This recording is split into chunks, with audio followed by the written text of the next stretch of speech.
Hello. आपण hydrocarbons बद्दल भरपूर बोललेलं आहे, जे मूलतः केवळ हायड्रोजन आणि कार्बन यांच्या अणूंनी बनलेले संयुग किंवा कंपाऊंड्स आहेत. आणि आपण पाहिलं की त्यांचे प्रमुख 3 कुटुंब आहेत: अल्केन, अल्कीन आणि अल्काइन. इतरही बरेच हायड्रोकार्बन्स आहेत, परंतु आपण त्याबद्दल वेगळ्या व्हिडिओमध्ये बोलूया. आता इथे आपण या प्रत्येक कुटुंबातील अधिक सदस्यांना पाहणार आहोत आणि त्यांच्या मदतीने आपण या प्रत्येक कुटुंबासाठी एक सामान्य रेणुसूत्र किंवा जनरल मॉलिक्युलर फॉर्म्युला मिळवू शकतो का हे बघणार आहोत. बरं, हे सामान्य रेणुसूत्र काय आहे? तर हे एका विशिष्ट कुटुंबातील कार्बन अणू आणि हायड्रोजनचे अणू यांच्या संख्येतील संबंध दर्शवतं. उदाहरणार्थ, अल्कीन कुटुंबामध्ये प्रत्येक कार्बनच्या एका अणूसाठी तुमच्याकडे हायड्रोजनचे 2 अणू आहेत, म्हणजे संख्या दुप्पट असते. ठीक आहे, आणि हाच तो संबंध आहे. आता जर तुम्हाला आश्चर्य वाटत असेल हे महत्वाचं का आहे आणि हे कसं उपयुक्त आहे, तर कल्पना करा की भविष्यात तुम्हाला एखादा नवीन सेंद्रिय संयुग किंवा ऑर्गॅनिक कंपाऊंड सापडलं, ज्यात सुमारे 50 कार्बनचे अणू आणि 100 हायड्रोजनचे अणू आहेत. मग फक्त हे सामान्य रेणुसूत्र माहिती असल्यामुळे तुम्ही या संयुगाला यापैकी कोणत्या कुटुंबामध्ये वर्गीकरण करायचं हे ठरवू शकता आणि त्यासह तुम्ही त्याचे रासायनिक गुणधर्मांचा खूप लवकर अंदाज लावू शकता. कारण तुम्हाला माहिती आहे का, एका विशिष्ट कुटुंबामधील सर्व सदस्यांमध्ये समान रासायनिक गुणधर्म किंवा सिमिलर केमिकल प्रॉपर्टीज असतात. म्हणजेच हे सामान्य रेणुसूत्र माहिती असणं खूपच सोयीचं आहे. म्हणूनच आपण या प्रत्येक कुटुंबाचं सामान्य रेणुसूत्र किंवा जनरल मॉलिक्युलर फॉर्म्युला कसा काढायचा हे शोधणार आहोत. आपण सुरुवात करूया अल्केन कुटुंबापासून. तर अल्केन हा व्याख्येनुसार एसायकलिक हायड्रोकार्बन आहे, म्हणजे हा वलयांकित नसलेला हायड्रोकार्बन आहे. एसायकलिक किंवा अवलयांकित म्हणजे याच्यात कार्बनचे अणू गोल किंवा चक्रीय पद्धतीने मांडलेले नाहीत. बघा, हा एक वलयांकित हायड्रोकार्बन आहे, म्हणजेच याच्यातले कार्बनचे अणू वलय स्वरूपात किंवा गोल स्वरूपात मांडलेले आहे. तर अल्केन मध्ये तसं नसतं, ते मुक्त शृंखला संरचनेत किंवा ओपन चेन स्ट्रक्चर्स मध्ये असतात. ठीक आहे, आणि दुसरा भाग म्हणजे त्यांच्यात कार्बनच्या अणूमध्ये एकेरी बंध असतात. सगळे कार्बनचे अणू एकेरी बंधांनी जोडलेले असतात. यांच्यात कोणतेही दुहेरी किंवा तिहेरी बंध नसतात. तर यांच्या कुटुंबातील सगळ्यात सोपा सदस्य कदाचित एकाच कार्बननी बनलेला असेल आणि या कार्बनला 4 संयोजी इलेक्ट्रॉन असतील, जे तो 4 हायड्रोजन अणूंशी सहभागी करेल, ज्यामुळे त्याचं अष्टक किंवा ऑक्टेट पूर्ण होईल आणि हा स्थिर होईल. तर हा अल्केन कुटुंबातील पहिला सदस्य आहे, ज्याला आपण मिथेन म्हणतो. आणि आता एवढंच नाही काय, मी या हायड्रोजनच्या अणूची जागा कार्बनच्या अणूसह बदलत राहू शकते आणि ही शृंखला वाढवत राहू शकते. इथे मी एका हायड्रोजनच्या अणूची जागा दुसऱ्या कार्बनच्या अणूनी बदलली, बरोबर? म्हणजेच हा कार्बन या कार्बनसह 1 इलेक्ट्रॉन सहभागी करत आहे आणि उर्वरित 3 इलेक्ट्रॉन तो हायड्रोजन अणूसह सहभागी करतो. तर हा देखील अल्केन कुटुंबातला एक सदस्य आहे आणि हा पुन्हा एसायकलिक आहे किंवा वलयांकित नसलेला आहे आणि सगळे कार्बनचे अणू एकमेकांशी एकेरी बंधांनी जोडलेले आहे. या संयुगांमध्ये कुठेही दुहेरी किंवा तिहेरी बंध नाहीत, बरोबर? म्हणजेच हा एक अल्केन आहे. आता याचप्रमाणे मी ही शृंखला वाढवत राहू शकते. याच संयुगामध्ये मी या हायड्रोजनची जागा पुन्हा जर कार्बननी बदलली तर आपल्याला असं काहीतरी मिळेल.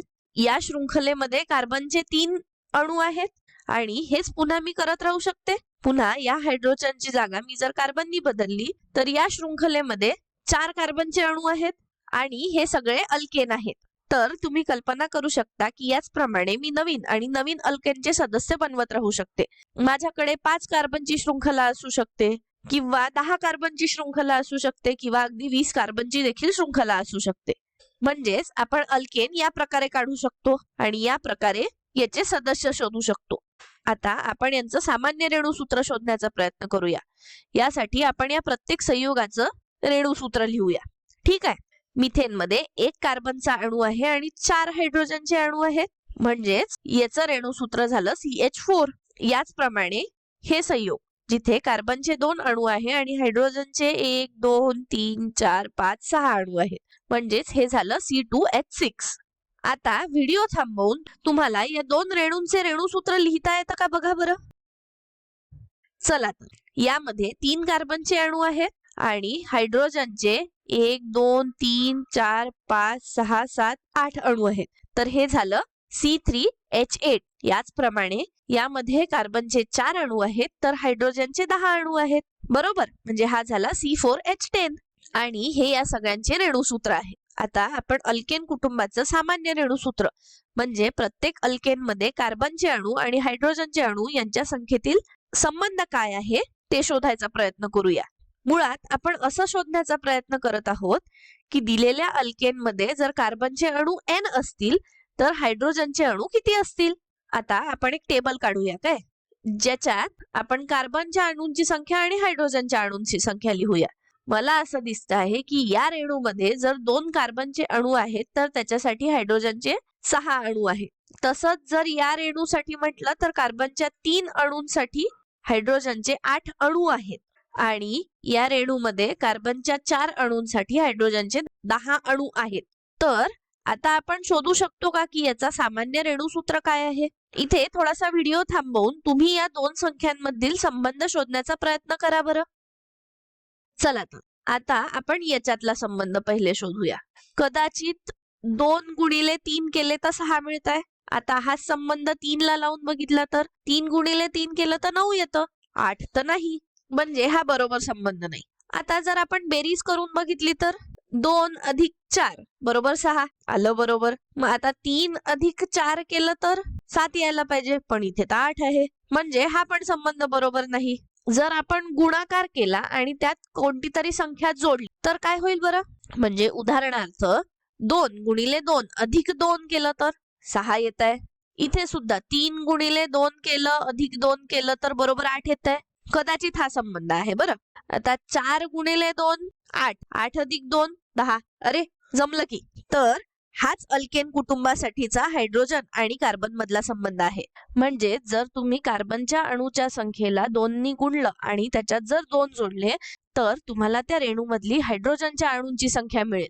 म्हणजेच आपलं सामान्य रेणूसूत्र काय आहे तर अल्केन साठी जर कार्बनची संख्या n असेल तर हायड्रोजनची संख्या 2n+2 असते आणि हेच आहे अल्केन साठीचं सामान्य रेणूसूत्र. म्हणजेच सगळ्या अल्केन्स मध्ये कार्बन आणि हायड्रोजन याच प्रमाणात असतील.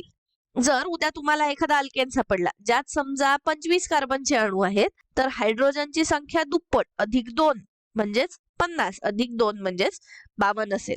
सोयीचं आहे हो की नाही. आता पुढे आपण असंच अल्कीन्स साठी करून पाहूया. तर अल्कीन्स देखील एसायक्लिक हायड्रोकार्बन म्हणजेच वलयांकित नसलेले हायड्रोकार्बन आहे.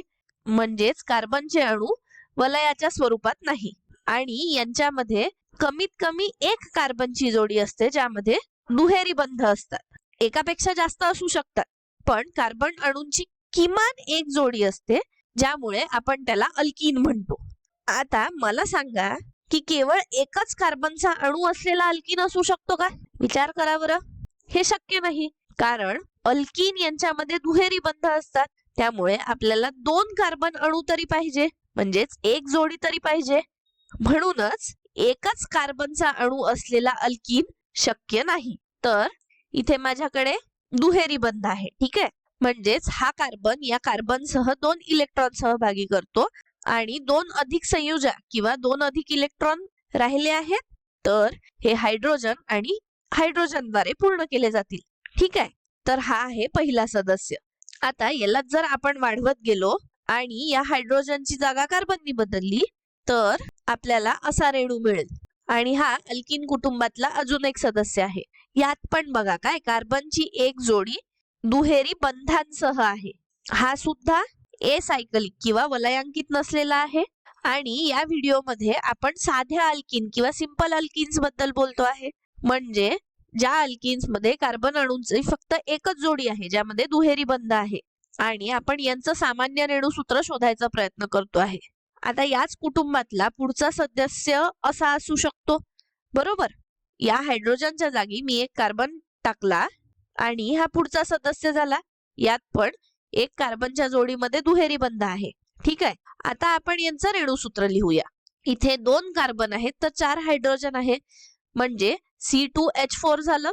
तसंच इथे 3 कार्बन आहे तर 1 2 3 4 5 6 हायड्रोजन आहे म्हणजेच C3H6 झालं. याच्यासाठी C4H8 आहेत, बरोबर.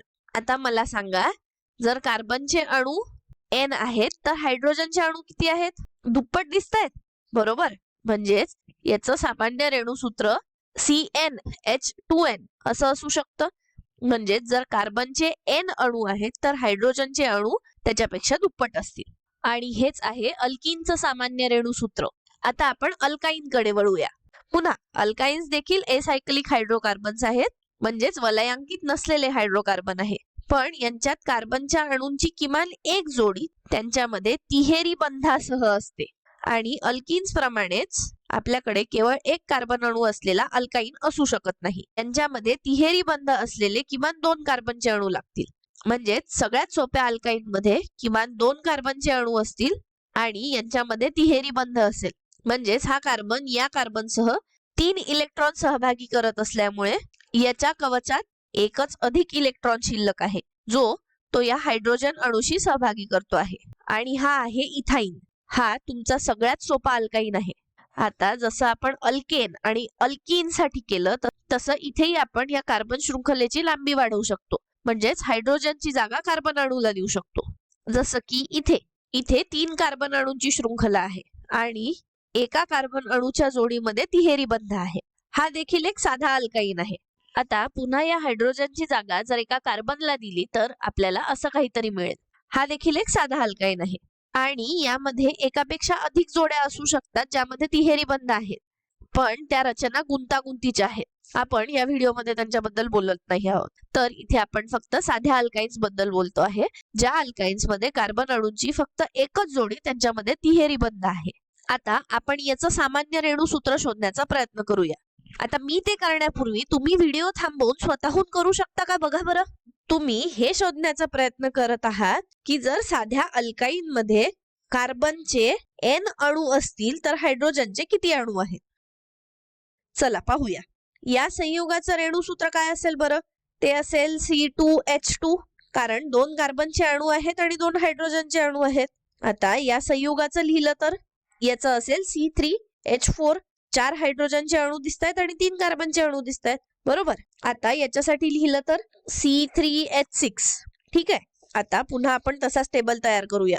जर कार्बनचे इतके अणू आहेत तर हायड्रोजनचे किती अणू आहेत. यामध्ये कार्बनचे 2 अणू आहेत तर हायड्रोजनचे सुद्धा 2 अणू आहेत. कार्बनचे 3 आहेत तर हायड्रोजनचे 4 आहेत आणि कार्बनचे 4 आहेत तर हायड्रोजनचे 6 आहेत. बघा बरं यांच्यातला संबंध काय आहे. कदाचित आपण 1 नी गुणलं तर, म्हणजे 2 गुणिला 1 बरोबर 2. ठीक आहे. हेच 3 च्या बाबतीत केलं तर 3 गुणिला 1 तर 3 असतं, म्हणजे हे चुकीचं आहे. दुसरा काही संबंध आहे का बघा बरं. पुन्हा बेरीज करून बघूया का. 4 अधिक 2 बरोबर 6. मग आता 3 अधिक 2 5 येतात, पण इथे तर 4 आहे, म्हणजे हा पण संबंध नाहीये. पुन्हा आपण कोणत्या तरी संख्येने गुणूया आणि काहीतरी वजा करून बघूया. म्हणजेच 4 गुणिला 2 वजा 2 6 येत आहे. आता हेच 3 च्या बाबत करून बघूया. 3 गुणिला 2 वजा 2 बरोबर 4 येत आहे. आता 2 गुणिला 2 वजा 2 2 येत आहे आणि हाच याचा संबंध आहे. गुणिले 2 आणि वजा 2 याचा अर्थ तुमच्याकडे जर कार्बन अणू N असतील तर हायड्रोजनचे अणू 2N-2 असतील आणि हेच आहे याचं सामान्य रेणूसूत्र. समजलं. तर आपण या व्हिडिओमध्ये काय शिकलो. आपण या व्हिडिओमध्ये साधे अल्केन, साधे अल्कीन आणि साधे अल्काइन यांच्या कुटुंबाचे सदस्य पाहिले आणि आपण यांचं सामान्य रेणूसूत्र देखील शोधलं. आता तुम्ही जर नीट पाहिलं तर अल्केन आणि अल्कीन मध्ये एक फरक म्हणजे यांच्यामध्ये फक्त दुहेरी बंध असतात. बाकी सगळ्या गोष्टी तंतोतंत सारख्या आहेत. म्हणजेच या सामान्य रेणूसूत्रामधील फरक देखील या दुहेरी बंधामुळे असू शकतो. म्हणजेच मला जर अल्कीन बनवायचा असेल तर हा हायड्रोजनचा अणू सोडून द्यावा लागेल, म्हणजे याला एक अतिरिक्त इलेक्ट्रॉन मिळेल. याचप्रमाणे हा कार्बन देखील हायड्रोजनचा एक अणू सोडून देईल आणि अतिरिक्त इलेक्ट्रॉन मिळेल आणि हा इलेक्ट्रॉन दुहेरी बंध तयार करू शकेल. म्हणजेच इथे दुहेरी बंध मिळवण्यासाठी मला 2 हायड्रोजन सोडून द्यावे लागतील आणि हाच फरक आहे अल्केन आणि अल्कीन मधला. आणि जर तुम्ही पाहिलं तर हाच फरक आहे अल्केन आणि अल्काइन मधला देखील. इथे तिहेरी बंध आहे, म्हणजेच 2 अतिरिक्त बंध आहे. 2 अतिरिक्त बंध मिळवण्यासाठी कार्बनला 2 हायड्रोजनचे अणू सोडून द्यावे लागतील असं 2 कार्बनच्या अणूंना करावं लागेल. म्हणजेच 4 हायड्रोजनच्या अणूंचा फरक. बघा बरं, हाच फरक अल्केन आणि अल्काइन मध्ये आहे का? तर हो, आहे. म्हणजेच आपण सामान्य रेणूसूत्र देखील शोधले. आता तुम्हाला हे तोंडपाठ करायची अगदी गरज नाही काय? तुम्हाला जेव्हा त्याची गरज असेल तेव्हा तुम्ही स्वतःहून ते कसे काढायचे हे शोधण्याचा प्रयत्न करा. तुम्ही जर अधिक सराव केला तर यात अधिक वेगवान होत जाल. या व्हिडिओसाठी इतकंच. धन्यवाद.